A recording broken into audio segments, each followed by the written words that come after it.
So this is pretty humiliating. Yesterday in Chicago, Donald Trump's Department of Homeland Security Secretary Kristi Noem tried to use a bathroom at a local building and was denied by the workers indoors. And then she decided to have a little bit of a meltdown on camera, attacking the workers, attacking the city, and everything else surrounding it. So I want to play this clip for you and a couple of other things to show you just this very weird moment and series of events for the Trump administration yesterday. But look, I got to be honest, there's a deeper story here as to why Kristi Noem is even in Chicago in the first place. And that's what they're doing there.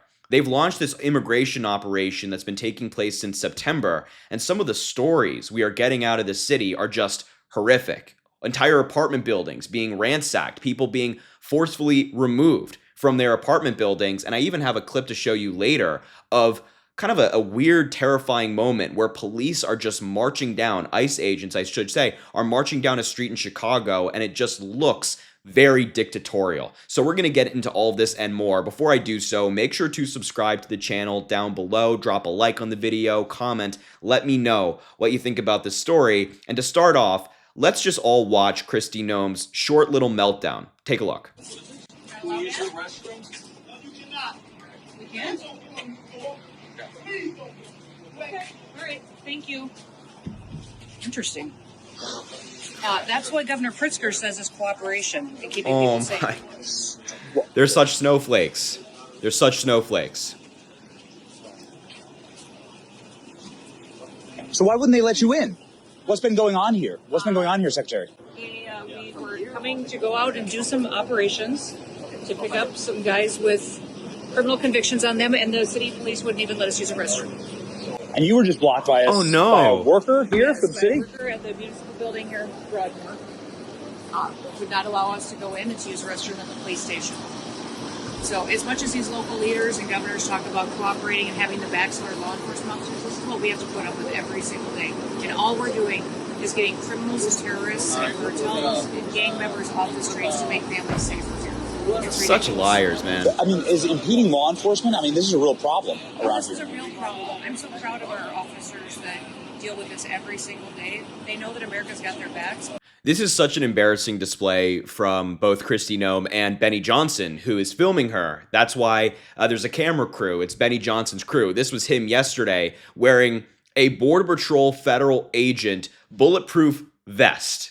He was driving around with them wearing a Border Patrol agent. This is what the Trump administration is doing, bringing these liars, these right-wing podcasters, commentators, who, by the way, take hundreds of thousands of dollars from the Russians. Look up the story. These are the people the Trump admin is bringing along for their raids, the raids that they're conducting where they're taking people without criminal convictions, despite what Kristi Noem is saying there, and just deporting them. But Kristi Noem is having a full-blown meltdown here, saying that law enforcement is being impeded because she wasn't allowed to use the police station's restroom. They are the biggest snowflakes. They try to say that the Democrats are the sensitive ones. They're the ones claiming law enforcement impediment because of them being denied using a restroom. I can't even believe what I'm saying is a real sentence. But as I mentioned, this was because Kristi Noem was in Chicago to visit an ICE area, or excuse me, a Chicago area ICE facility as agents detain multiple protesters outside, which has been an ongoing saga when people are protesting what the Trump administration is doing. ICE agents have been arresting protesters, even some who have not engaged in any illegal activity. They've just been arresting them just because they don't like them. But in the midst of all this as well, Kristi Noem decided to have another separate meltdown about Bad Bunny being the NFL halftime show. She was asked for her response to the NFL naming Bad Bunny as the halftime performer, and the MAGA meltdown over this story continues. Take a look. And your message to the NFL with this decision? It seems like they were trying to send a message to the Trump administration?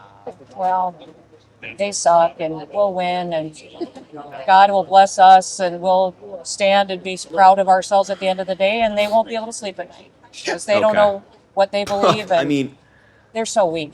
Well, we'll fix it. We'll fix it. What is there to fix? The NFL and Rock Nation, who pick the Super Bowl halftime show, they made a decision as a private company to bring in Bad Bunny, who, by the way, has more monthly listeners on Spotify than Donald Trump had votes in 2024. So clearly he's a very popular artist, and Kristi Noem is saying the NFL won't be able to sleep at night because they selected this artist, an American artist, might I add. They are so pathetic. I mean, seriously, so pathetic. And it's so frustrating to watch people like Kristi Noem attempt to take the moral high ground, pretend like they're on the right side of history, when this is what Chicago streets look like right now. Tell me this is not terrifying. Just watch this. Tell me this is not terrifying. Tell me this does not look like a video that should be coming from a dictator-run country somewhere in the world that's not the United States. This is our neighborhoods in this country. These are our neighborhoods taken over by ICE agents who are shining flashlights into different houses, into different apartment buildings, and ransacking them. Matter of fact, let me give you an update here from my friend Aaron Parnas, who reported on this story yesterday of ICE agents dragging children who don't have clothes on out of their homes as they ransacked an apartment building, which we'll talk about more in just a moment. Take a look. We have some very serious and horrific news right now about the Chicago ICE raid on a residential apartment building earlier this week that not many people are talking about. We're learning more gruesome details in this moment. Ebony Sweets Watson, who's a neighbor of the apartment building, lives right across the street, says it looked like hundreds of agents were outside of her front door. She saw agents dragging residents across the ground, including children, out of the building without any clothes on and into U-Haul vans. Kids were actively separated from their mother. She said it was heartbreaking to watch because even if you're not a mother,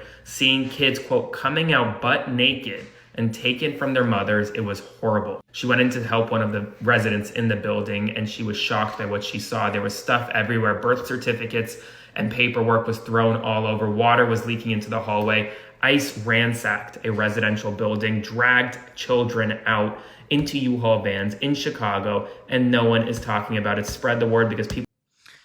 I mean, that just made me sick in my stomach. That just made me sick in my stomach.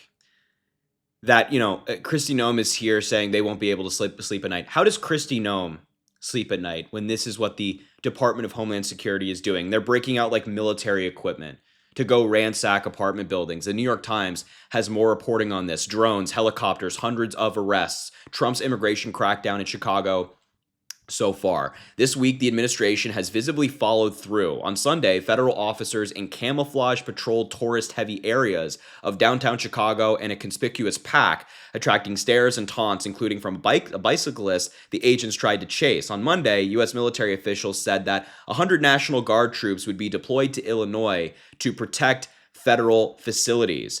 And early on Tuesday, federal agents using drones, helicopters, trucks, and dozens of vehicles conducted a middle-of-the-night raid on a rundown apartment building on the south side of Chicago, leaving the building mostly empty of residents by morning and neighbors stunned. One bystander said, "It felt like we were under siege," which Aaron Parnas just described as a pretty accurate description. A U.S. Border Patrol official involved with the operation, who spoke anonymously because he was not authorized to discuss it, said that the effort involved nearly 300 federal agents from various agencies. The agents came from different directions around the building. The operation that night targeted an apartment complex that federal officials said was frequented by members of the Tren de Agua gang. The Border Patrol official said that snipers rappelled down from helicopters on top of the apartment complex as a precaution from potential violence. Federal authorities said that at least 37 people without legal immigration status were arrested, including some with criminal records, meaning that not everybody that was arrested in this almost military-like operation had criminal records. I mean, this is what the Trump administration is doing. They are flying helicopters into our cities and jumping from the helicopters onto rooftops. This is not a war we're describing. This is an American city, a great American city at that, the beautiful city of Chicago. It's so depressing. It's so depressing to see that this is our country. And it's so frustrating as well that people who have absolutely no idea what they're talking about and also no morals like Kristi Noem are in charge of these things. So anyway, look, I just had to show you all of this really embarrassing series of events that took place for the Trump administration, but I'll leave the video there. I'm eager to hear your thoughts. Let me know in the comments what you think about everything. Subscribe to the channel, drop a like on the video as well. Goes an incredibly long way, helps a lot. Please have an amazing rest of your day. I hope you're taking care of yourself with all of the insanity every single day. But thank you so much for being here. We'll talk soon.